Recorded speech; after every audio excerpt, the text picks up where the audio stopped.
Racismo e injúria racial são crimes que têm leis e penas específicas. Você sabe a diferença entre os dois? O Repórter Brasil explica.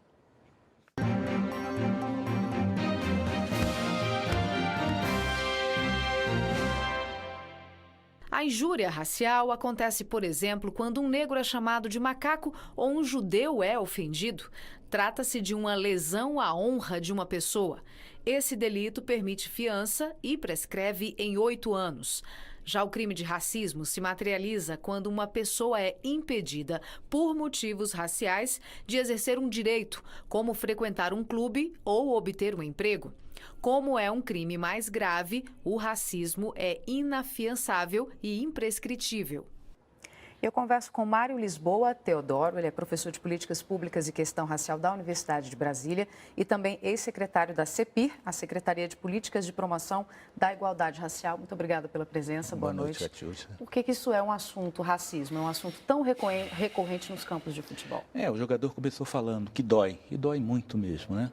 A questão racial é uma questão mal resolvida ainda no Brasil. O Brasil, que tem todo um passado de escravidão, foi o último país a acabar com a escravidão, ainda convive e muito com a questão racial. O que me parece que está acontecendo agora é que há, de um lado, uma ascensão social das classes mais pobres e, portanto, uma ascensão social de algumas camadas negras, e isso tem feito uma reação pela disputa de espaços, pela disputa de lugares sociais, por parte de outras pessoas, além do fato de termos um grande modismo, aí, uma imitação de algumas coisas muito ruins que vem da Europa também, que também está vivendo uma fase de recrudescimento do racismo muito forte, né? Dentro dessa análise, o senhor acha que esse tipo de problema vai voltar a se repetir? Ah, sim, sem dúvida. Infelizmente vai, e a tendência me parece que é cada vez mais, porque com essa surgimento de quase uma classe média negra a partir da melhoria da renda, né? A partir de algumas medidas do governo, como a questão das cotas, as disputas de espaço, isso normalmente vai trazer algumas outras questões e a sociedade tem que estar preparada para isso. E o que a gente pode fazer? Eu sei que ela ainda vai se repetir, mas é preciso tomar alguma atitude para que isso vá diminuindo, pelo menos que aos poucos, não imediatamente. O que é preciso fazer? O racismo se combate com ações afirmativas, né?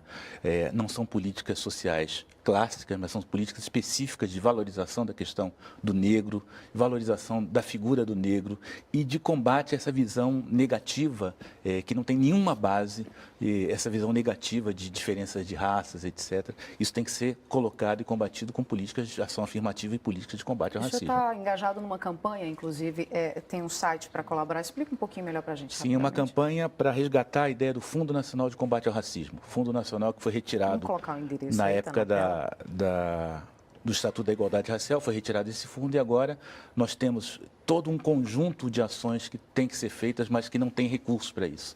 Então, nós estamos começando uma campanha de um projeto de iniciativa popular, com coleta de assinaturas de 1.400.000 assinaturas, para que nós possamos levar ao Congresso Nacional esse projeto para resgatar recursos para combate ao racismo no Brasil como um todo. Quem quiser colaborar, a gente coloca o endereço mais uma vez, fncombateaoracismo.org.br, para deixar a assinatura lá e colaborar com o projeto. Sim. Vamos falar um pouquinho da punição, né? A própria torcedora que aparece chamando o goleiro de macaco, ela foi demitida. Isso deve ser feito de forma exemplar, inclusive como uma forma de evitar essa repetição. Seria isso?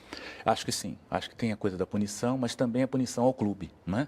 Ou pelo menos uma sanção ao clube, de forma que a gente tenha a certeza, os torcedores tenham a certeza de que o clube para o qual torce não compartilha com esse tipo de coisa. É muito importante isso, para que a gente não tenha no futebol a repetição de outras coisas que acontecem no dia a dia do Brasil, que também tem que ser combatidas. Vamos comentar um outro caso que a gente mostrou na reportagem, o caso daquela adolescente, um casal de adolescentes, que postaram uma foto no Facebook e aí foram vítimas de 1.000 comentários, mais ou menos, e a maioria dos comentários eram comentários racistas. Um outro lugar onde isso tem se propagado bastante nas redes sociais. As redes sociais, elas têm essa coisa de a pessoa faz o comentário e ao mesmo tempo tem uma certa invisibilidade, que na verdade não é invisibilidade nenhuma, mas que abre essa possibilidade de se fazer comentários muito jocosos, né? E com a questão racial é muito evidente isso. Mais uma vez, essa nossa tese de que o racismo está se recrudescendo e que tem que ser combatido, ele mais uma vez aparece em público. Me parece que, nesse caso também, nós temos aí a ausência de políticas de valorização, políticas afirmativas que vão mudar essa ideia, mudar essa perspectiva para que a gente não tenha mais isso, que aconteça mais isso. Um recado rápido, quem for vítima de racismo tem que denunciar, procurar uma delegacia, não é isso? Sim, ou a ouvidoria da Secretaria de Promoção da Igualdade Racial também. Não tem o número aqui, desculpa. Mas a gente vai colocar depois para vocês, daqui a pouquinho no site. Muito obrigada pela participação. Eu conversei com Mário Lisboa Teodoro, que é professor da Universidade de Brasília em Políticas Públicas e Questão Racial. Muito obrigada pela presença. Boa noite. Obrigado, Catiúcia.